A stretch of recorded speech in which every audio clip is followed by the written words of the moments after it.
Hello everybody, welcome to another XSCALE webinar. Today we will be talking about the Agile ecosystem. Again, we're joined by Peter Marrow. Peter, what are we talking about today? We should probably also mention we have John Farrow on the call. John's a steward in Melbourne. So today we are going to talk about open Agile ecosystem that we've been putting together. And that's to say, free and open source Agile. And these are words that are not usually plugged together. So we have a very weird looking variation on the Creative Commons glyphs here. And we're going to explain that a little bit later. But I think we want to start by understanding the motivation for doing something that's so different to the rest of the Agile world. I don't think I need to explain what the manifesto is about. Well, I shouldn't have to explain what the manifesto is about, but unfortunately, we have a lot of people who've adopted this word Agile and tried to take it in a direction that no one had in mind originally. And I know that because I was involved with Agile before there was a manifesto. We never had any of these ideas about trainers and certificates and many millions and actually billions of dollars being spent on trying to get people to climb the greasy pole from team member to scrum master to agile coach to one day, if people are very, very happy with you and you've done all of the right favors and paid many tens of thousands of dollars, you can become an agile trainer too. That all seems like a nonsense. When we started out with Agile, we didn't have any of this stuff and it worked just fine. Otherwise, we wouldn't have Agile today. So, when you see the big four consultancies squatting on this stuff and trying to make it into more of the same, there's something wrong. So the intent is to change the way that the Agile world works, and that seems like a preposterous intent. How can just a few little guys change the world? Well, we could point at the few little guys who were involved with Agile at the start, but, well, this isn't the 90s anymore. But there was another thing that happened in the 90s, it sort of started in the 80s, that was astonishingly successful at upsetting $1 trillion apple cart. And this is to say Linux. Linux worked really, really well to get rid of the old closed source operating systems world, and which was worth so much money, I don't think anyone ever could count it all. Well, we have a similar situation today with the Agile industrial complex. And what we're trying to do is get people together who are prominent, independent Agile voices, coaches and consultancies, to work in a network of mutual benefit. And we style the way we're doing this stuff after an American Indian group that existed for about 500 years. Actually, they still exist today, but they were a political power in North America for 500 years, from the 13th century all the way up to the War of Independence. And not just in America. These people they were called by the Europeans the Iroquois Confederacy. They called themselves the Haudenosaunee, the people who build, or the people of the Longhouse, depending on which translation you believe. And they had a wonderful way of making a decentralized, descaled civilization that used treaty governance as its fundamental principle. Well, if we look at open source agreements, this is kind of a way of making treaties between people. And so we want to be more specific, though. We've got work going on in XSCALE Alliance about how we can use BDD treaties within Agile organizations, and John Ferguson Smart has been publishing on this, but we have to get the legals nailed down as well to be able to work this way. I want to stress that we are not representing ourselves as the Haudenosaunee. They were enormously influential on many events that we think of as having nothing to do with American Indians. A lot of their ideas generated both the American and the French revolutions and influenced Karl Marx. So most of the ideas that we think of as democratic or communist were influenced by these guys. They're around today, but they suffer many of the same difficulties as other Native Americans or First Nations people around the world. They're in Canada, they're in the US, and they still have a lot of the material that the collateral, the intellectual collateral that made them what they were, but they have problems that we don't have. So we're trying to make things a bit simpler. So we're not going to start there. We want to start with the idea of open source. Open source is such a successful idea that for us to compromise it or challenge it is something that should make us doubt ourselves. So the first thing that we have done is we've put together a practice pattern language to back up the XSCALE principles. If you're not familiar with those principles, don't worry about them too much now, but there are a set of videos on the 6 principles for XSCALE, the principles of agile organization. But we need to be able to get people to openly collaborate on the practices that go with these things. And so we have a knowledge base, xscale.wiki, or actually it's integrated into xscalealliance.org as the blueprint. We versioned this on GitHub. We accept pull requests. We enable any practitioners who are involved to submit pull requests. They get curated by coaches, and then coaches end up submitting them for curation by a set of stewards, which is a much smaller set of people. And we could talk about the structure of the alliance, but I don't want to belabor the point. If anyone's interested in how we build an agile ecosystem without any trainers, which is the intent, we can talk about that in more depth. But I want to start with, how do we get coaches to share collateral without stepping on each other's toes, without getting involved in fights over who owns what? How do we work together without getting tripped up by copyright? So open source is a big part of this, but it's not a sufficient answer for all of it. And the reason for that is when we get involved in training decks are weird things. We've tried putting them online for free. And the trouble with that is that, well, people always love a bargain. They find something for free and they go, fantastic, I'd like to get my group to use some of these ideas. I will just take this training deck, give it to whoever my most senior change manager or technical person is, and I'll say, you read this and go and train our group. Well, most of the substance of a course, of a training course, we train in business agility, product management, and DevOps. Most of the substance of this stuff is in what we say. The decks are really just an aide-memoire. So if someone just souvenirs the deck and tries to train on that basis, most of the substance is missing. And so they don't get a good outcome. And if they don't get a good outcome, they'll point their fingers back at XSCALE Alliance and go, yeah, these guys produced stuff that led us up the garden path and gave us a bad experience.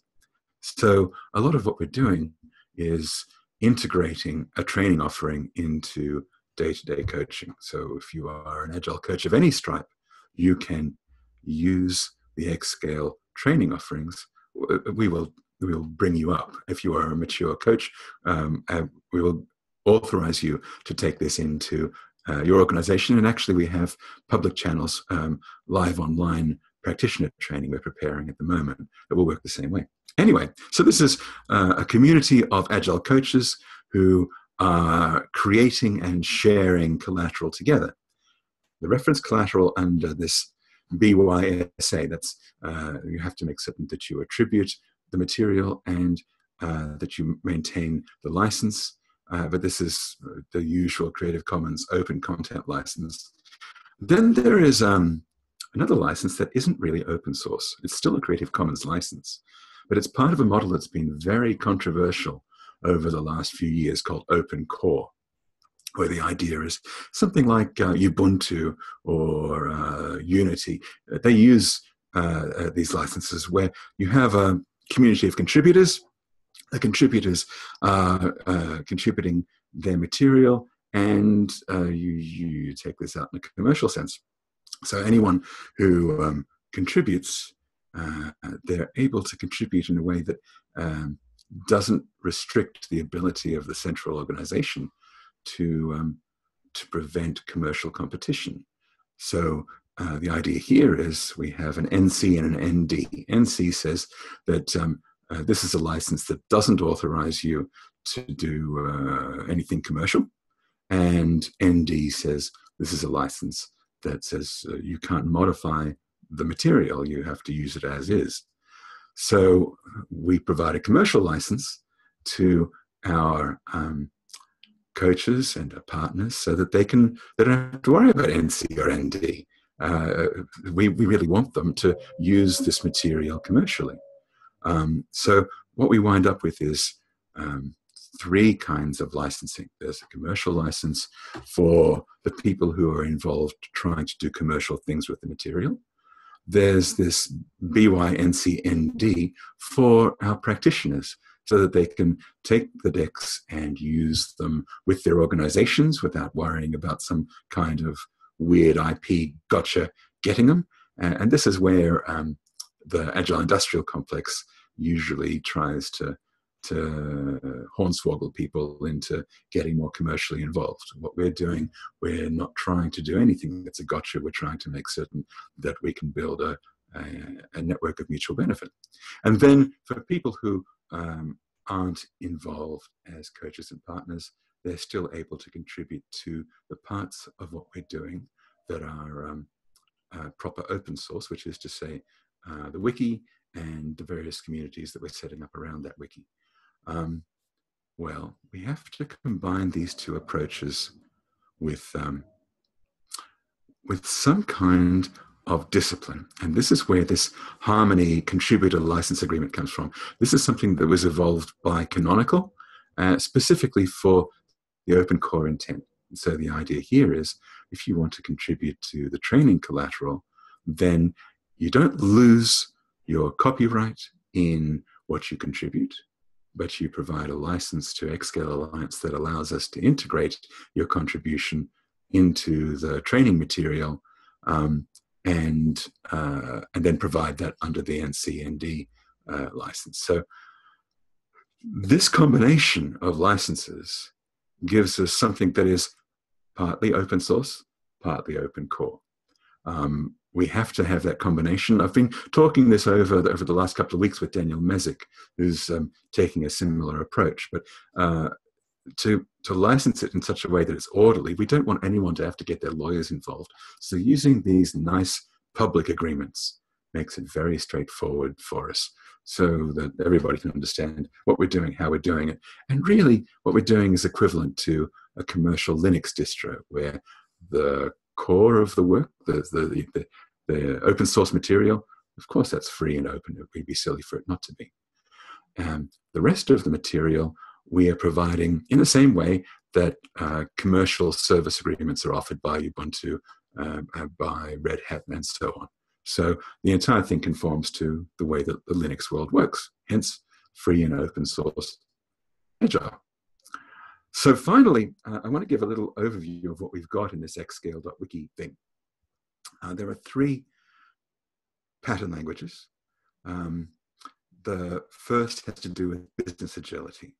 So this is getting people who are involved in all of the different functions, the value streams and the administrative functions of a portfolio, allowing them to work together using self-management and self-direction in a portfolio council, and to coordinate the work they're doing from business drivers and constraints all the way down to how do we assign epics to value streams, where value streams are made of different configurations of squad. So we'll look at each of these practices in just a tiny bit of depth in just a moment. But in terms of the three languages, this is the language that's really around how do we build uncompromised agile organizations, the communication structures, the reward models, and so on. Then we have a language that's about what happens internally to a value stream.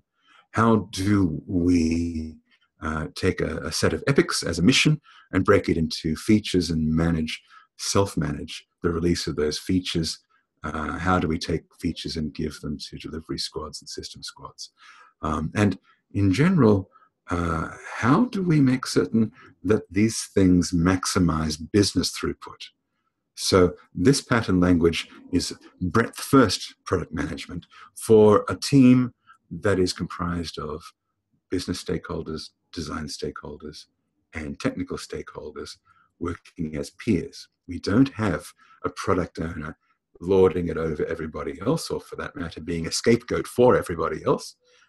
We have product leaders or coaches who are providing leadership as a service to that product squad. Now, this leadership as a service is a protocol we get from the Iroquois that prevents committee thinking. You're never taking votes. Majority rule doesn't apply. We use DRIs in the same sense that they used in Apple. But we combine that with the chapter meeting structure, which is to say the clan structure in Iroquois. In Spotify, it's chapters. We call them chapters usually. So this combination gives us the ability for our value streams to self-manage and to make certain that their value stream is delivering the most bang for the buck, the most product market impact. So finally, these chapter meetings are coordinated in a DevOps context to provide us with continuous delivery, continuous adaptation, and the usual DevOps material there. But we're talking about DevOps, and we talked about this a couple of weeks ago, DevOps as Agile applied to the value stream as a whole.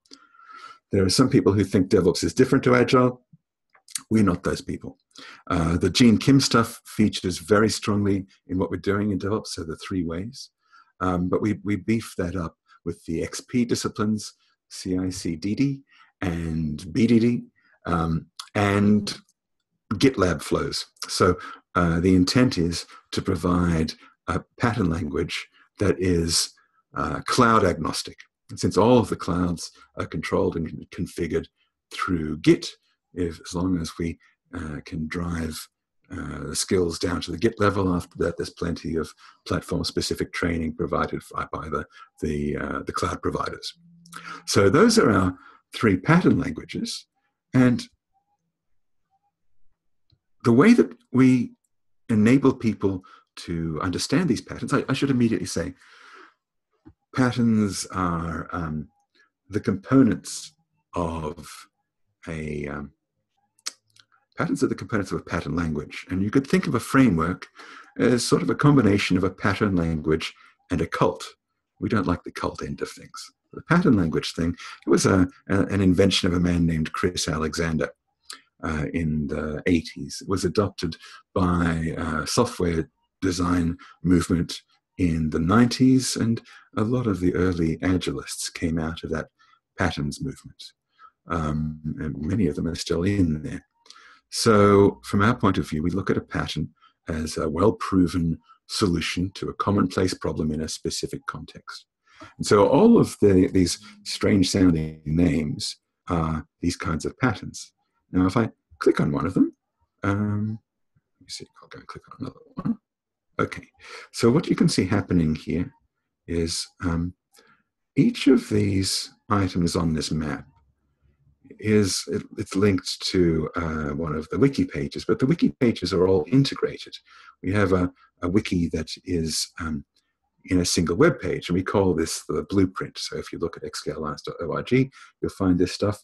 And anytime you're looking at a particular wiki page, you're able to look at all of the wiki pages that point to it, and then you can click on those, and that will give you more detail. So you can you don't have to look at this as a way to drill down. This is a way to get fluent in the way this pattern language is put together.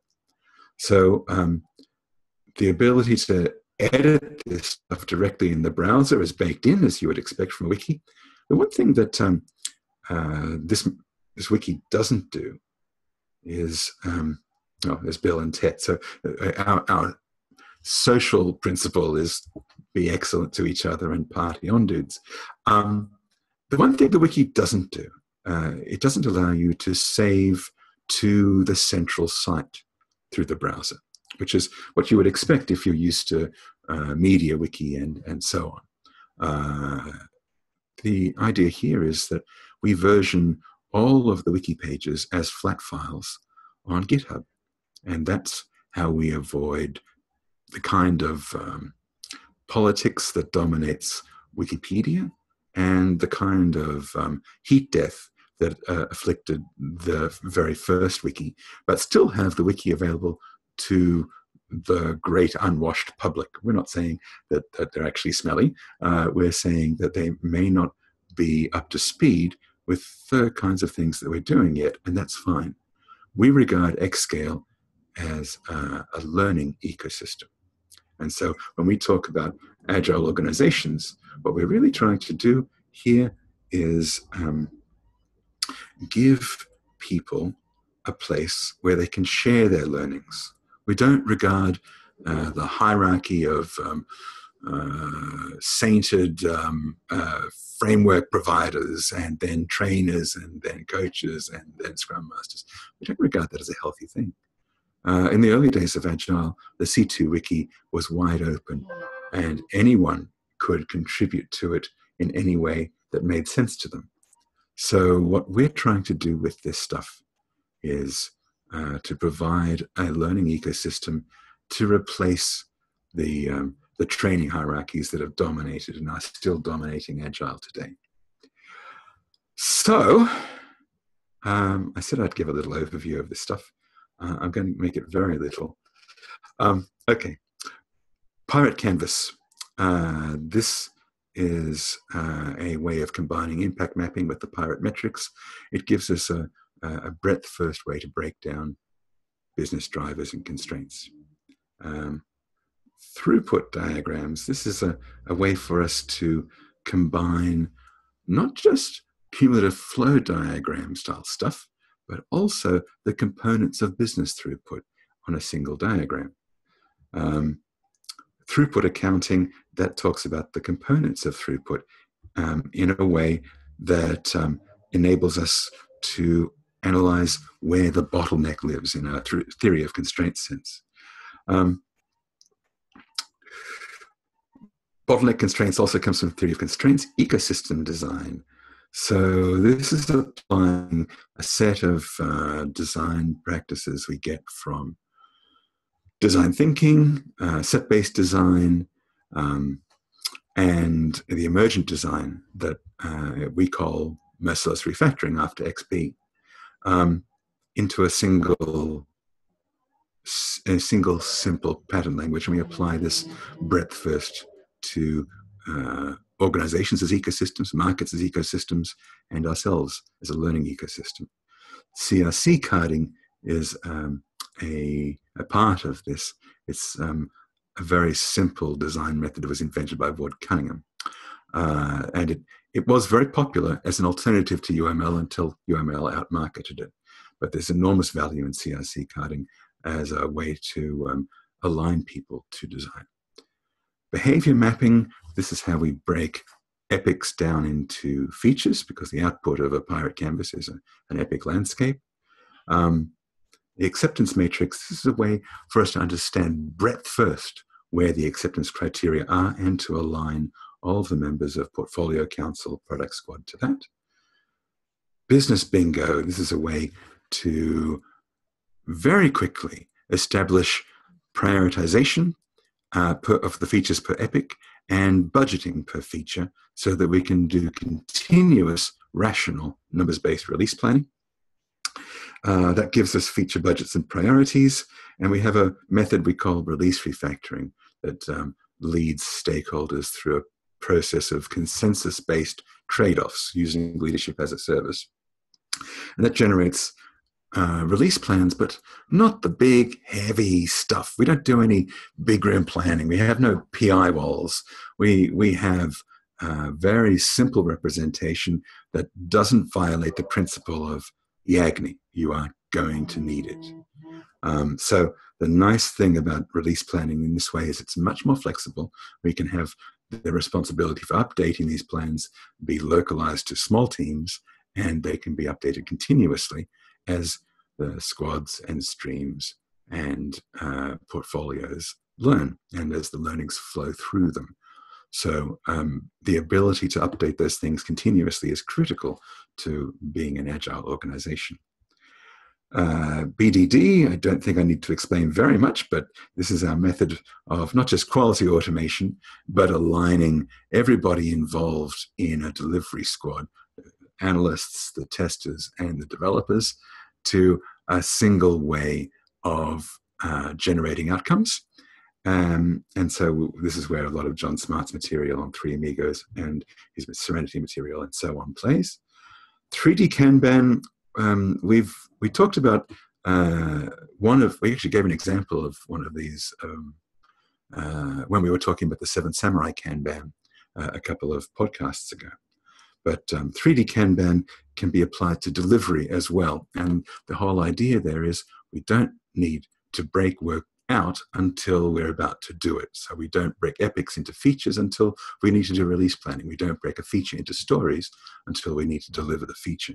And this gives us a much easier way of communicating with each other. And it's so simple, and it's still a Kanban.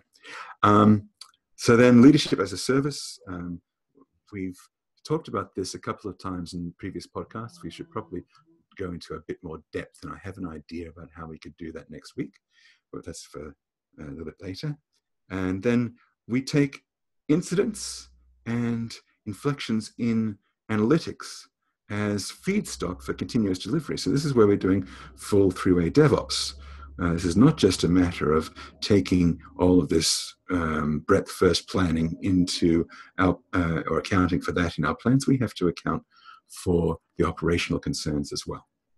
Continuous adaptation, we've talked about quite a bit in recent podcasts, so I don't think I need to go into that in too much detail, but we are going to talk more about councils and chapters, and I suspect we're going to do that next week. Okay, I'll let the cat out of the bag. I think next week we will talk about SAFe and Spotify and how we can plug their ideas together using XSCALE. Okay, so that's me ranting for half an hour. I think we better have some questions, Stefan. Perfect. So, please, are there any questions?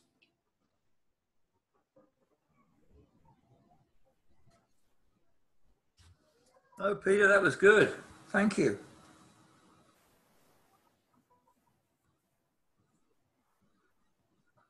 Is it just us three? No, there's okay.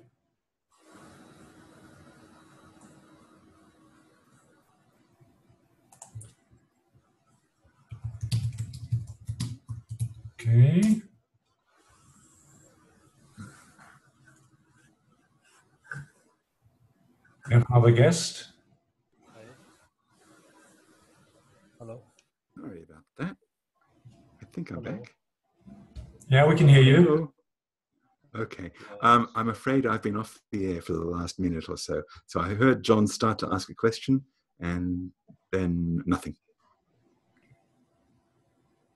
Yeah. So I wanted to understand how do I, become a member of this open source academy? Oh, that's a very good question. All right. So I should talk a little bit about the structure of it. So Stefan and John and I are stewards in XSCALE Alliance. And that's to say that we handpick experienced coaches. So if you're interested in being involved, then you need to contact one of us, and we'll have a chat and see who we've got in common. The reason we do it that way, if you want to be a coach in XSCALE Alliance, the reason we do it that way is we don't believe there is a training path to get from coach. To become an effective coach requires quite a lot of scar tissue, and you can only get that through practical experience. But we are beginning to experiment with a model for mentoring people who have 3 or 4 years of experience at coaching, to bring them up in one of the 3 pattern languages: business agility, or product management, or DevOps. We know that this limits the rate at which we can grow, but we want to make certain that the people who are involved as coaches are trusted for their abilities. And the only way we can do that is if they are already very experienced coaches. Now, that said, practitioners, we're very happy to take any and everyone, and we prefer teams of any and everyone. And so the idea is that coaches provide training to practitioners, usually in the course of an engagement, a capability uplift engagement. In previous podcasts, we've talked about the 7 Samurai Kanban for self-propagating transformation. So usually to do that, our engagements are quite short. Our coaching engagements are usually 3 or 4 months. And in the course of doing that, we will deliver practitioner training to the teams that are involved.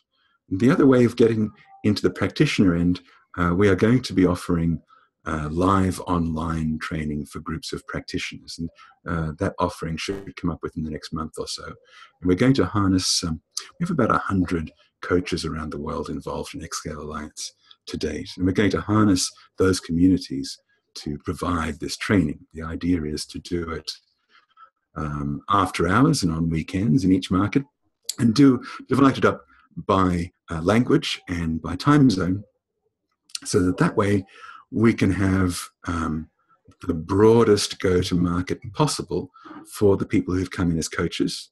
And when they run this material, if it turns out that for one reason or another, as happens online, one of the sessions involved in, we usually do this in a series of 3-hour sessions. If someone can't make it to one of those sessions, or if for some reason the session is cancelled, we want to run these things, to coin a term, I think everyone's familiar with Agile release trains. We want to run them as Agile training releases. So that way, if you fall out of one of the course trains, for want of a better acronym, we really need a better acronym.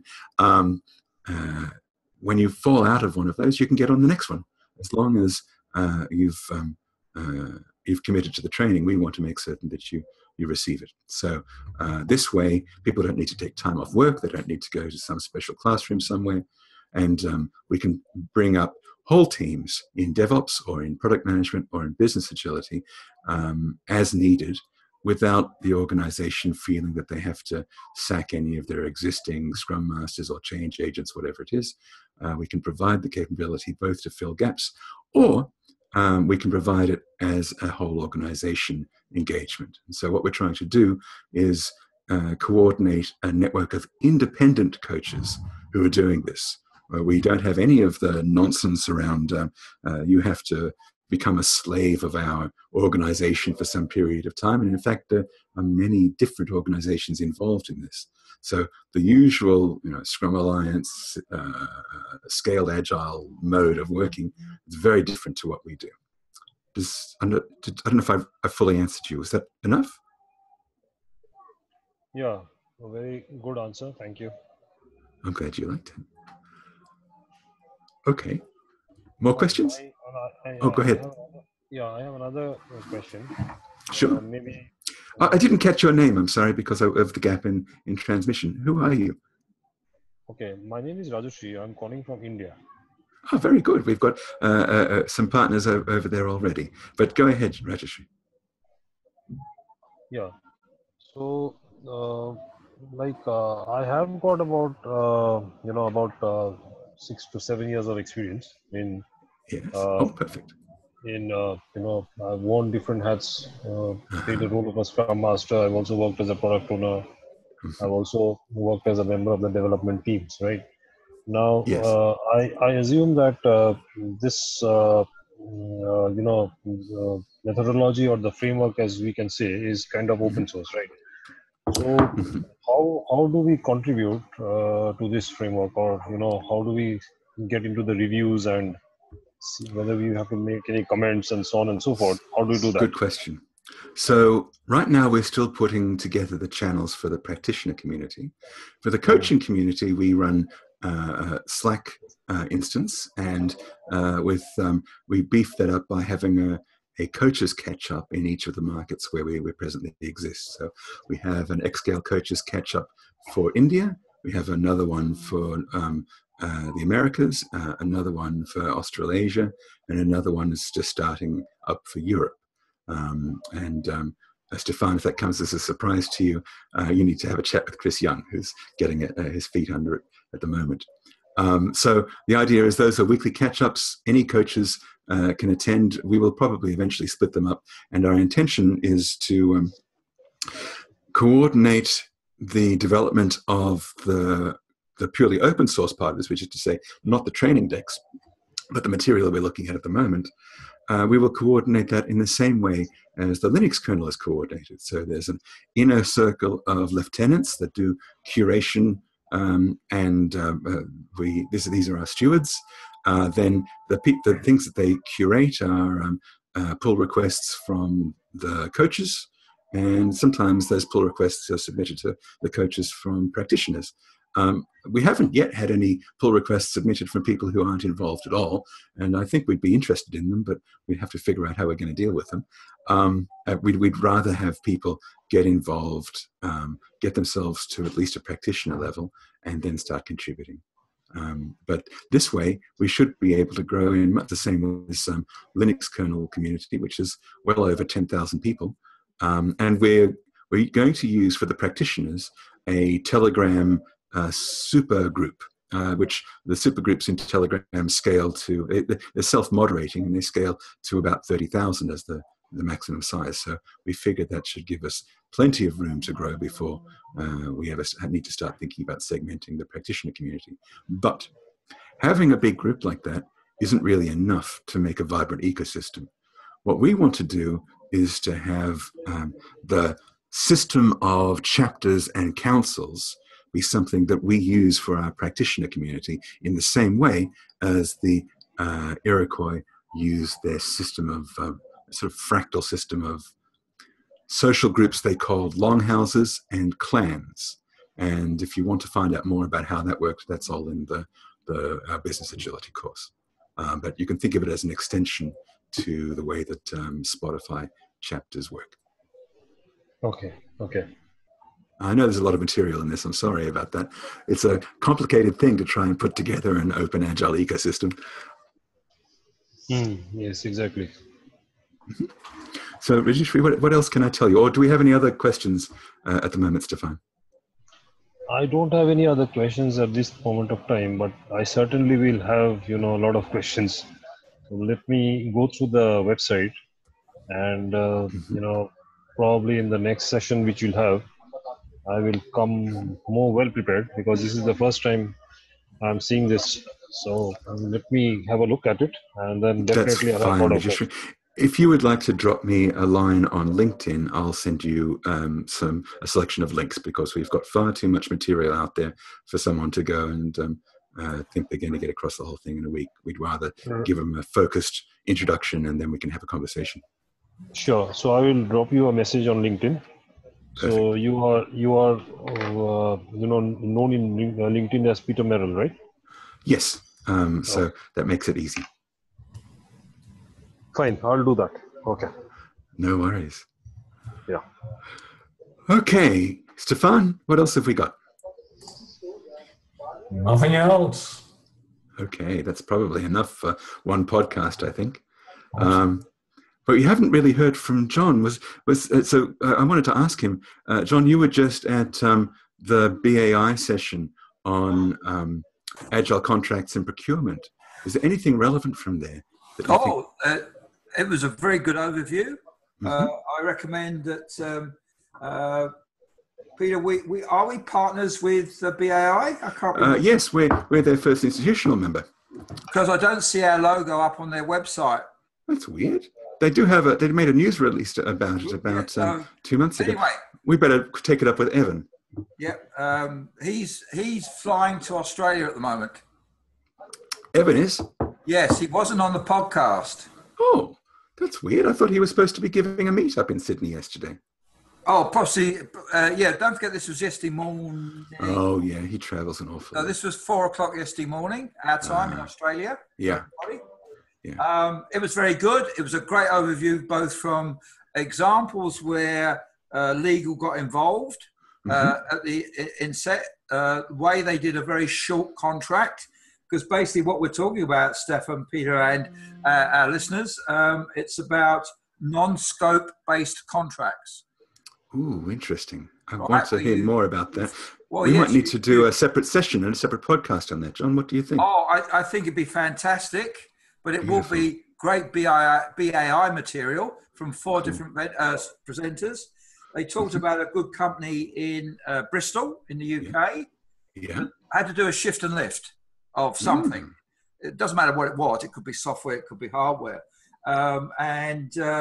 They just started off after a very short T's and C's get together, did a couple of sprints so they could become more predictable, and all they had firmed up was the outcome, not the detail of what had to be done. I think this deserves a whole podcast at least.